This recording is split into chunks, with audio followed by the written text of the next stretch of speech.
What's up, everybody, and welcome to Detail Comics, where we go over comics in detail. This is Comics Cafe, where I grab my morning coffee and go over a few different comic-related topics with you guys. And it's also a great way for you guys to give me feedback on what's come out this previous week. So to start off with things, let's just talk about the elephant in the room, and that is Doctor Strange. So the Doctor Strange movie is opened up in theaters all over the world.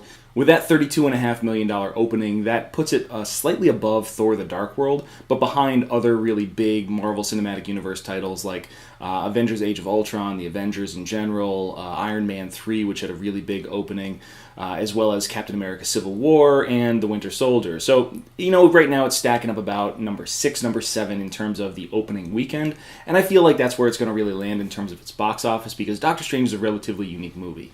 I want to talk about the mid and post-credit scenes, but those get really spoilery, so let's talk about those a little bit after. The main topic that I really wanted to chat about, and this is something that was brought up a few different times with a couple of guys in the comments, and this is how comic books relate to movies. So comic books themselves were really just this creative outlet that it became extremely popular back in the 60s and then through the 70s, 80s, 90s, and then there was collecting and there was speculation and all that kind of stuff. But comic books as a medium developed, back in the 1920s, 1930s, and then eventually gained the point in popularity where it is right now. There were a whole bunch of different adaptations because ultimately people realized that these characters had a whole hell of a lot of value.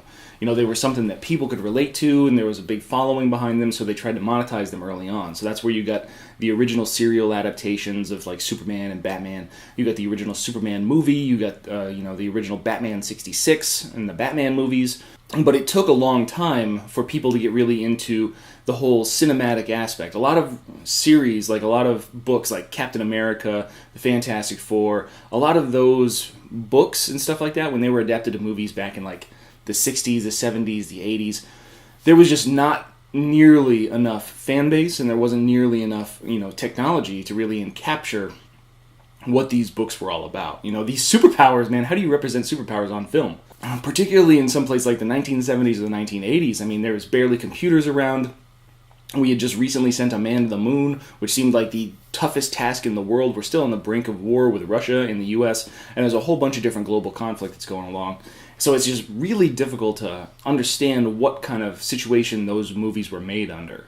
But what we're in right now is that we have progressed our level of technology so that we can accurately represent these movies so that way they're as true to form as the comic books. So if you're looking for trippy-ass visuals, Doctor Strange has got those in spades. But what happens is that a lot of this inspiration has been taken from a time where movies weren't an outlet. They were writing these characters and putting them into print and putting them into comic books because that was the best medium for them. And now we've kind of flipped over. So in a lot of cases, there are people that are looking to sell their screenplay or they're looking to get their movie made. And what they think is that since they can't get it taken care of in the normal channels, because you can't get unsolicited material through agents and stuff like that in Hollywood, they're like, okay, I'll make it a comic book, and then I'll sell the rights to the comic book so that way the movie gets made. Let's say the most prevalent source of this is Mark Millar. So if you remember Mark Millar, Mark Millar wrote Old Man Logan. He did the original Civil War. He did Wanted. He did Kick-Ass. If you realize this, a lot of those properties are being made into movies or have been made into movies. He gets a lot of, stuff optioned. So like Jupiter's Legacy just got optioned for a TV show or a movie. Empress, I believe, has an option on it. And his most recent comic book, partnering with Greg Capullo, Reborn, is another comic book that feels very cinematic in nature. And when I say cinematic in nature, it means a few different things.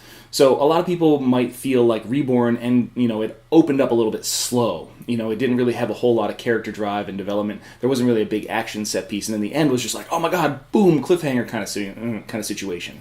And what that runs into is that we're talking about 3-arc storytelling. And so 3-arc storytelling, you've got your beginning, you've got your middle, you've got your end, and then ultimately you've got your emotional journey that the character travels along while they're going through that. There's a couple different archetypes, like there's the hero's journey, that archetype. And what we see in something like Mark Millar's work is that his work over the time that he's become much more popular, he's had a lot more success pitching and selling his comic books to movie theaters and production houses and stuff like that, which has made him very successful. He's got Millar World, which is his own kind of thing, and then he operates on all different imprints. He's got a Marvel title, and he's got several Marvel titles. He's got his own Image stuff that he's putting out. So there's a lot of different avenues for him to put out his comic books, but his comic books are really designed to become movies, whereas it was never really like that. So I'm kind of curious as to what everybody's thinking about comic books right now. So if you look at characters, you look at Superman, you look at Batman, you look at Spider-Man, you look at younger characters, you look at characters like Nova, you look at characters like Kamala Khan's Miss Marvel, you look at Robin as Damian Wayne, you look at Dick Grayson's Nightwing, you look at all these different people that are inside these universes, all these different characters that have their own unique plot developments. Are these characters movie potential? And that's a really interesting kind of thought process, because a lot of the younger characters that you have inside these series, they don't get establishing shots. They don't get really good establishing character arcs. There are very few and very rare opportunities for these things to happen, because what sells? Batman sells, Superman sells, Spider-Man sells. Iron Man didn't sell until recently, and that was primarily because of the movies. And with the renewed popularity in the character because of that, okay, Iron Man's a good selling book. Doctor Strange is one of the top 5 Marvel superhero-based books. So Star Wars is up there, and then the Civil War II event book is there. Those are their 2 top sellers right now. But then you've got Amazing Spider-Man, and then you got Doctor Strange right after it. And that's probably a little bit because of the hype that's going along with the movie, but also because Jason Aaron is writing a crushing story. Doctor Strange in Marvel is it is bonkers out to lunch amazing. It's probably the best book that they're writing in Marvel. It's wicked. And you've got to see, it's like that book right now, I can see that becoming an inspiration for a movie later on. The whole story of the Last Days of Magic is a great concept that would be really well explored in film. If you establish the character of Doctor Strange, and then you put in a situation where, cross-dimensional, mechanical, technology-based individuals are out there extinguishing magic, holy shit, that would be a great story for a movie. That would be something great to see over the course of 2 to 2.5 hours. And you could kind of condense that plot line, because you can eliminate some of these other aspects, these other variables that go into that. But that's something that's fantastic. That's a really good concept. But you need to have that established character. Are there any characters in Marvel or DC right now that you feel could be established to become a movie franchise?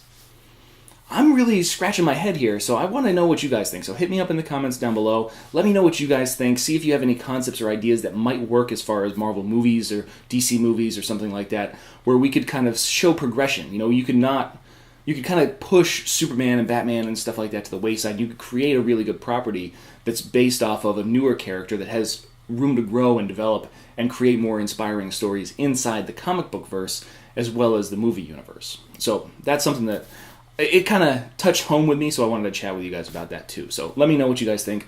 I'd really appreciate the feedback. To talk about what's going on in the channel, there's a really cool idea that me and one of the subscribers out there, Blackpole, he comments on a lot of my videos, and ultimately he really enjoys the comic book conversation. So we're throwing around the idea of doing a long format podcast kind of scenario. It's not something we can really do live. I don't really have the ability to do things live like that. So it's one of those things where we're going to kind of try that out, go for a test run, put that out as a podcast, put up a video here with some imagery and whatnot, so that way it keeps you guys entertained. But I want to see what you guys think about that too, so let me know if you have any ideas as to what that's regarding.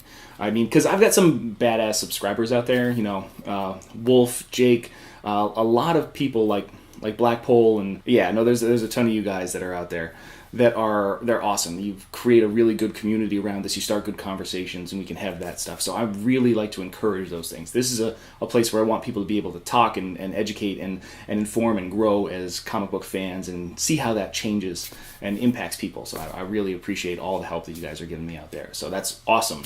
To finish things up, let's talk about Doctor Strange. So if you want to tune out right now, that's more than fine. I'm going to get into some spoilery kind of territory regarding the mid-credits scene and the post-credits scene. So if you guys have been watching the movie news regarding Doctor Strange and then ultimately Thor Ragnarok, you probably saw that there was this little screen capture of Thor holding a 177A Bleecker Street business card. And so it's like, oh my god, Thor is going to go see Doctor Strange. the whole big debate about it is whether it was going to be something that was in Doctor Strange or if it was something that was going to be in Thor. And what we found is that in the mid-credits scene, we got our answer. Because we find that the Doctor is in. He's taking his appointments for people that have their magical and mystical kind of issues inside the New York zip code there. And who seems to be sitting across from him? A very familiar voice, and that is Chris Hemsworth as, Thor. And he's sitting there, and it's just like, so, how do you like your tea? And then ultimately he's like, I don't like tea. So immediately, magically, it changes into a beer glass that automatically refills itself, and it's just like a really good, funny moment. But you see the kind of like snark and arrogance that Doctor Strange is really associated with, because he's just like, so out of all the magical beings inside the universe, inside the multiverse, your brother, one of the most talented, you bring him to Earth with you. And you're telling me that if I help you find your father, if you find your father, you'll leave. And Thor's just like, yeah, no, we'll do that. So it's like, okay, I'll help. And so that's like the mid-credit scene. And the mid-credit scene is interesting because if we take a look back, in Thor, when they originally introduced the concept of Eric Selvig and Loki's dominance over him, as well as the Tesseract, that is something that played out in a future film, but not necessarily in the same timeline continuity way. So this is a cue that Doctor Strange has a possibility of appearing in Thor Ragnarok in some very small manner. It might not necessarily be the same kind of interaction, but they just finished filming, so it's a lot more likelihood that it's going to be in a similar fashion.